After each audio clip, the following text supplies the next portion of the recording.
Hello everyone, welcome to all to my YouTube channel. मेरे YouTube channel में आप सभी का स्वागत है। विश्व स्वास्थ्य संगठन के द्वारा अलग अलग मेंटल इलनेस को क्लासीफाई करने के लिए ICD-10 वर्जन दिया गया। इस ICD-10 वर्जन के द्वारा अलग अलग मेंटल इलनेस को अलग अलग कैटेगरीज में रखा गया। वो कैटेगरीज कौन कौन सी है, WHO ने कब ICD-10 दिया गया, किस प्रकार इसमें अपन क्लासीफाई करते हैं, इन सभी चीज़ों को के बारे में हम आज जानकारी प्राप्त करेंगे। यदि आप नए व्यूअर्स हैं, चैनल को सब्सक्राइब नहीं किया तो सब्सक्राइब कीजिए और सब्सक्राइब करने के साथ साथ नोटिफिकेशन को दबाकर ऑल पर क्लिक कीजिए, जिससे कि आने वाले सभी नए वीडियोज़ के सीधे नोटिफिकेशन आपको मिल सके, क्योंकि ऐसे हेल्पफुल कंटेंट मैं आपके लिए बनाता रहता हूं। तो शुरू करते हैं आज का ये वीडियो। मेडिकल की अन्य ब्रांच की बात ही साइकियाट्रिक में भी जो मेंटल इलनेस की जो क्लासिफिकेशन है उसको रखा गया। तो इस प्रकार एक समानता रखने वाली जो मेडिकल डिजीजेज है साइकियाट्रिक, उनको एक कैटेगरी में रखा जाता है, जो अलग प्रकार के डिफरेंट है उनको डिफरेंट कैटेगरीज में रखा जाता है। इस प्रकार साइकियाट्रिक में जो मेंटल क्लासिफिकेशन है उसके जो टर्म्स है उसका नाम है साइकियाट्रिक नोसोलॉजी और psychiatric taxonomy. It means mental disorders को अलग अलग कैटेगरीज में डिवाइड करना, अलग अलग श्रेणियों में बांटना साइकियाट्रिक नोसोलॉजी या साइकियाट्रिक टैक्सोनॉमी कहलाता है, जिसके अंतर्गत अलग अलग प्रकार के मेंटल डिसऑर्डर्स को अलग अलग कैटेगरीज में डिवाइड किया जाता है।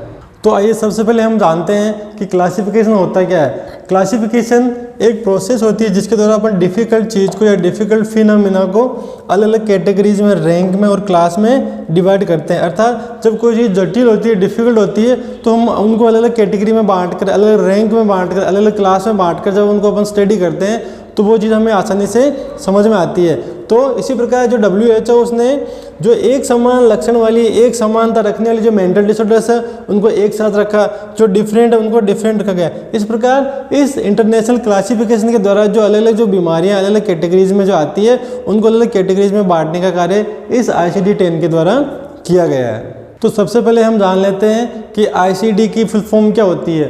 तो ICD मीन्स होता है international statistical classification of diseases and health and related health problems. It means विश्व स्वास्थ्य संगठन के द्वारा अलग अलग जो प्रॉब्लम्स होती है, हेल्थ इश्यूज होते हैं, उन प्रॉब्लम्स के लिए क्लासिफिकेशन दिया गया, इसका नाम है इंटरनेशनल क्लासिफिकेशन ऑफ डिजीजेज। उसी ICD के तहत मेंटल डिसऑर्डर्स को भी कैटेगराइज या क्लासिफाइड किया गया है। तो ICD-10 में सबसे पहले इंपॉर्टेंट बात आती है कि ICD-10 दिया किसने। तो विश्व स्वास्थ्य संगठन या WHO के द्वारा 1992 में ICD-10 का संस्करण रिलीज किया गया। इसके बाद अलावा इंपॉर्टेंट चीज़ है कि ICD-10 का जो F चैप्टर होता है उसमें मेंटल डिसऑर्डर्स को रखा गया। ICD-10 में अलग अलग प्रकार की सभी जो बीमारियां होती है उनको क्लासीफाई किया गया, परंतु जो मेंटल डिसऑर्डर्स होते हैं उनको F चैप्टर्स में रखा गया है। नेक्स्ट है कि जो मेंटल डिसऑर्डर्स है उनका जो अरेंजमेंट है अल्फा न्यूमेरिक सिस्टम और कोड, इन दो तरीक़ों से किया गया है। अल्फा न्यूमेरिक सिस्टम मीन्स जिसमें अल्फ़ाबेटिक आएंगे, तो अल्फ़ाबेटिक यहाँ पे क्या आएगा, F। मेंटल डिसऑर्डर्स के लिए जो अल्फ़ाबेटिक आएगा वो F आएगा। इस प्रकार यहाँ F अल्फा न्यूमेरिक, अल्फा हो गया अल्फ़ाबेटिक्स और न्यूमेरिक मीन्स नंबर्स। तो मेंटल डिसऑर्डर्स को 00 से लगाकर 99 तक इन नंबर्स के थ्रू क्लासीफाई किया गया। तो हम कह सकते हैं कि मेंटल डिसऑर्डर्स के क्लासिफिकेशन के लिए ABCD का F और लेटर्स में 00 से लेकर 99 तक का जो कोड सिस्टम दिया गया। इस प्रकार F00 से लेकर F99 इन कुल सभी कैटेगरीज में डिवाइड किया गया। इस प्रकार हम कह सकते हैं कि जो सभी मेंटल डिसऑर्डर्स होंगे वो F00 से लेके F99 इन कुल 11 कैटेगरीज में वो क्लासिफाइड है। तो इस प्रकार ICD-10 में जो टोटल कैटेगरी रखी गई मेंटल डिसऑर्डर्स की वो 11 है। तो इस प्रकार ICD-10 एक WHO के द्वारा दिया गया क्लासिफिकेशन है जिसकी 11 कैटेगरीज में अल्फा न्यूमेरिक सिस्टम में सभी मेंटल डिसऑर्डर्स को वर्गीकृत किया गया है। ICD-10 मेंटल क्लासिफिकेशन डिसऑर्डर की जो मेन कैटेगरीज है उनमें जो कैटेगरीज आती है वो इस प्रकार है। नंबर 1, F जो चैप्टर में जो सबसे पहली कैटेगरी आती है वो है F00 से लेके F009, वह है ऑर्गेनिक मेंटल डिसऑर्डर्स। तो फर्स्ट जो कैटेगरी है वह है ऑर्गेनिक मेंटल डिसऑर्डर्स। नंबर 2 है F10 से F19, ये है mental and behavioural disorders due to psychoactive substance use. जो साइकोएक्टिव जो सब्सटेंसेस होते हैं उनके कारण जो मेंटल डिसऑर्डर्स होते हैं उनको F10 से F19 में रखा गया है।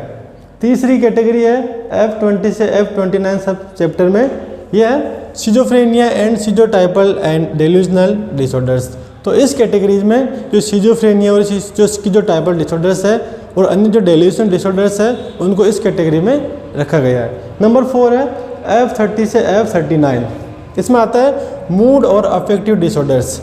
नंबर 5 F40 से F49, इसमें क्या आते हैं neurotic, stress and somatoform disorders F40 से F49 कैटेगरी में आते हैं। नेक्स्ट है F50 से F59, इसमें क्या आता है behavioural syndromes associated with physiological disturbances and physical factors. कई प्रकार के बिहेवियर प्रॉब्लम्स है जो हमारी फिजियोलॉजी से रिलेटेड होते हैं, वो बिहेवियर प्रॉब्लम्स इस कैटेगरी के अंतर्गत आते हैं। नेक्स्ट 7th कैटेगरी है F60 से F69, इसमें क्या होंगे disorders of adult personality and behaviour. तो एडल्ट पर्सनालिटी के जितने भी डिसऑर्डर्स होते हैं वो सब 7th कैटेगरीज में आते हैं। ICD-10 की अगली कैटेगरी है 8वीं है F70 से F79, इसमें क्या आता है मेंटल रिटार्डेशन। तो मेंटल रिटार्डेशन को F70 से F79 में रखा गया। नेक्स्ट 9th है F80 से F89, इसमें क्या होगा disorders of psychological development. Psychological development के जो भी डिसऑर्डर्स हैं वो F80 से F89 कैटेगरीज में आते हैं। नेक्स्ट 10वीं है F90 से 98, behavioural and emotional disorders occurs in childhood and adolescence. Adolescence और चाइल्डहुड जो एज होती है उसमें जितने भी बिहेवियर और इमोशनल जो प्रॉब्लम होते हैं वो इस 10वीं F90 से 98 कैटेगरीज में आते हैं। ICD-10 की आखिरी और अंतिम कैटेगरी है F99, इसमें क्या होगा अनस्पेसिफाइड मेंटल डिसऑर्डर्स। जो मेंटल डिसऑर्डर्स स्पेसिफाइड नहीं, जो किसी कैटेगरी में नहीं आते हैं, वो अंतिम और 11वीं F99 कैटेगरीज में आते हैं। तो आज की वीडियो में ये सारी जो 11 कैटेगरीज हमने ब्रीफली इसके हेडिंग को देखा। अगले नेक्स्ट वीडियो हम जानेंगे कि प्रत्येक कैटेगरी में कौन कौन से सब कैटेगरीज और है जिनमें अलग अलग स्पेसिफिक बीमारियाँ आती है। 8% मेंटल डिसऑर्डर्स का जो क्लासिफिकेशन है वो ICD-10 के तहत हम पढ़ रहे हैं, परंतु 2018 से WHO ने ICD-11 को रिलीज करने का प्रयास किया। तो ICD-11 को डेवलप करने का प्रयास 2018 से चल रहा है, जो कि अभी भी अंडर प्रोसेस में, मीन्स अभी कंप्लीट या डेवलप फेज में नहीं आया। और इसके डेवलपमेंट को देखने के लिए इंटरनेशनल एडवाइजरी ग्रुप का गठन किया गया है। तो इसमें क्या क्या सुधार है, ICD-10 में जो त्रुटियाँ रही है उनको और इम्प्रूवमेंट करके किस प्रकार नया लॉन्च ICD-11 रिलीज किया जाए। तो 2018 से WHO इस पर काम कर रहा है, अभी भी अंडर प्रोसेसिंग चल रहा है। और इसके ऊपर एक इंटरनेशनल एडवाइजरी ग्रुप का गठन किया गया है कि इंटरनेशनल एडवाइजरी ग्रुप ICD-10 में जो गलतियां उनको सुधारने का प्रयास कर रहा है और कैसे मॉडिफाई ICD-11 को किया जा सके, इस पर अभी भी काम चल रहा है। तो आज की वीडियो में हमने जाना कि ICD-10 क्लासिफिकेशन किसने दिया, ICD-10 क्लासिफिकेशन कब दिया गया, ICD क्लासिफिकेशन में कितनी कैटेगरीज होती है, कौन सी कैटेगरी में कौन कौन से मेंटल डिसऑर्डर्स रखे गए हैं, और इसके साथ साथ हमने जाना कि इसका जो अल्फा न्यूमेरिक सिस्टम क्या होता है, और ICD जो 11 है वो उसमें किस प्रकार से संशोधन किया जा रहा है, और ICD-11 कब से इस पर काम किया जा रहा है। तो इन सब चीज़ों के बारे में आपने जानकारी प्राप्त की। आई होप आपको ये वीडियो काफ़ी हेल्पफुल रहेगा। आज का वीडियो आपको कैसा लगा कमेंट बॉक्स में ज़रूर लिखिए। इस वीडियो से रिलेटेड कोई डाउट है, कोई सवाल है तो कमेंट बॉक्स में आप ज़रूर पूछें। और यदि आपको लगता है कि ये वीडियो आपके अंदर इसकी फ्रेंड, फैमिली मेम्बर या किसी जानकार व्यक्ति के लिए हेल्पफुल हो सकता है, तो इस वीडियो का लिंक उन तक भी शेयर करें जिससे उनको भी इस टॉपिक के बारे में जानकारी मिल सके। धन्यवाद। जय हिंद।